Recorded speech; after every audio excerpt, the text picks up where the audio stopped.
il paraissait que son arrivée l'avait fait naître, et il n'était pas vraisemblable qu'elle fût les apprêts d'une pompe funèbre. Son espérance ne dura guère. Le monstre se fit entendre.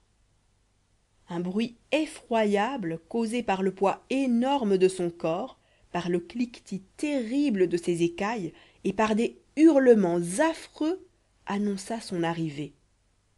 La terreur s'empara de la belle. Le vieillard, en embrassant sa fille, poussa des cris perçants, mais devenue dans un instant maîtresse de ses sens, elle se remit de son agitation. En voyant approcher la bête, qu'elle ne peut envisager sans frémir en elle-même, elle avança d'un pas ferme et d'un air modeste salua fort respectueusement la bête. Cette démarche plut au monstre. Après l'avoir considérée d'un ton qui, sans avoir l'air courroucé, pouvait inspirer de la terreur aux plus hardis, il dit au vieillard: bonsoir, bonhomme. Et se retournant vers la belle, il lui dit pareillement: bonsoir, la belle. Le vieillard, toujours appréhendant qu'il n'arrivât quelque chose de sinistre à sa fille, n'eut pas la force de répondre. Mais la belle, sans s'émouvoir, et d'une voix douce et assurée, lui dit: bonsoir, la bête. Venez-vous ici volontairement, reprit la bête, et consentez-vous à laisser partir votre père sans le suivre? La belle lui répondit qu'elle n'avait pas eu d'autre intention. Eh, que croyez-vous que vous deviendrez après son départ? Ce qui vous plaira, dit-elle.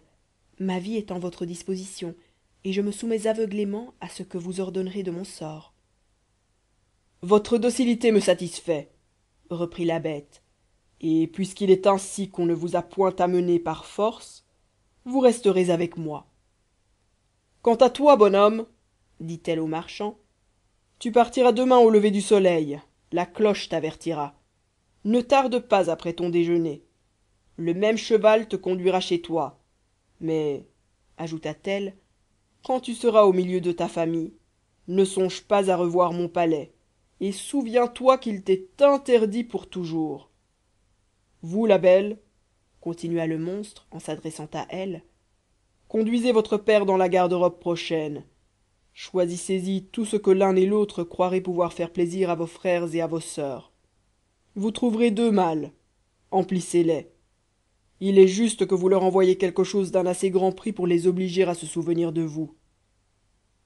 Malgré la libéralité du monstre, le prochain départ du père touchait sensiblement la belle et lui causait un chagrin extrême.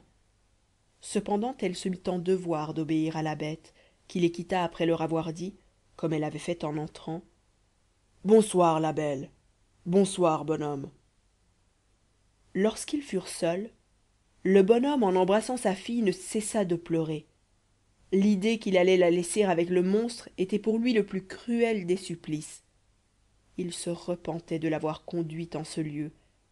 Les portes étaient ouvertes, il eût voulu la ramener, mais la belle lui fit connaître les dangers et les suites du dessein qu'il prenait. Ils entrèrent dans la garde-robe qui leur était indiquée. Ils furent surpris des richesses qu'ils y trouvèrent. Elles étaient remplies d'ajustements si superbes qu'une reine n'eût pu souhaiter rien de plus beau ni d'un meilleur goût.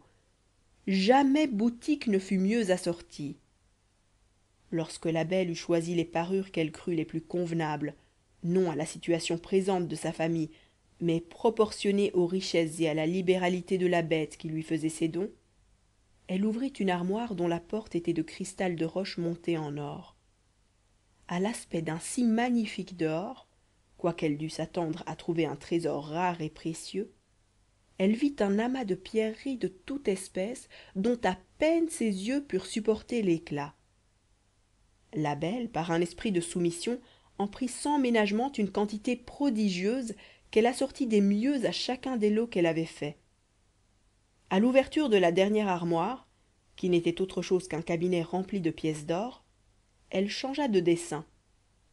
Je pense, dit-elle à son père, qu'il serait plus à propos de vider ces malles et de les remplir d'espèces. Vous en donnerez à vos enfants ce qu'il vous plaira. Par ce moyen, vous ne serez pas obligé d'avoir personne dans votre secret, et vos richesses seront à vous sans danger. l'avantage que vous tireriez des pierreries, quoique le prix en soit beaucoup plus considérable, ne pourrait jamais vous être si commode. Pour en jouir, vous seriez forcé de les vendre et de les confier à des personnes qui ne jetteraient sur vous que des yeux d'envie. Votre confiance même vous deviendrait peut-être fatale, et des pièces d'or monnayées vous mettront, continua-t-elle, à l'abri de tout fâcheux événement, en vous donnant la facilité d'acquérir des terres, des maisons et d'acheter des meubles précieux, des bijoux et des pierreries. Le père approuva sa pensée, mais voulant porter à ses filles des parures et des ajustements, pour faire place à l'or qu'il voulait prendre, il ôta des malles ce qu'il avait choisi pour son usage. La grande quantité d'espèces qu'il y mit ne les remplissait point. Elles étaient composées de plis qui se relâchaient à mesure.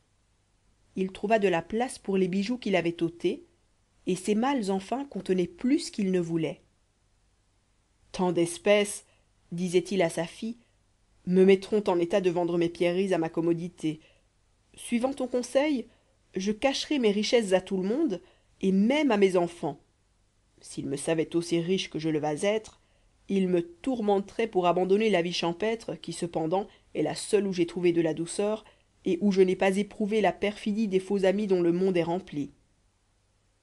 Mais les malles étaient d'une si grande pesanteur qu'un éléphant eût succombé sous le poids, et l'espoir dont il venait de se repaître lui parut comme un songe et rien de plus. La bête s'est moquée de nous, dit-il. Elle a feint de me donner des biens qu'elle me met dans l'impossibilité d'emporter. Suspendez votre jugement, répondit la belle. Vous n'avez point provoqué sa libéralité par aucune demande indiscrète, ni par aucun regard avides et intéressés. La raillerie serait fade. Je pense, puisque le monstre vous a prévenu, qu'il trouvera bien le moyen de vous en faire jouir. Nous n'avons qu'à fermer les malles et les laisser ici. Apparemment qu'il sait par quelle voiture vous les envoyez. On ne pouvait penser plus prudemment. Le bonhomme, se conformant à cet avis, rentra dans le salon avec sa fille. Assis l'un et l'autre sur un sofa, ils virent dans un instant le déjeuner servi. Le père mangea de meilleur appétit qu'il n'avait fait le soir précédent. Ce qui venait de se passer diminuait son désespoir et faisait renaître sa confiance. Il serait parti sans chagrin si la bête n'eût point eu la cruauté de lui faire entendre qu'il ne songeât plus à revoir son palais et qu'il fallait qu'il dît à sa fille un éternel adieu. On ne connaît de mal sans remède que celui de la mort. Le bonhomme ne fut point absolument frappé de cet arrêt. Il se flattait qu'il ne serait pas irrévocable, et cette espérance le fit partir assez content de son hôte.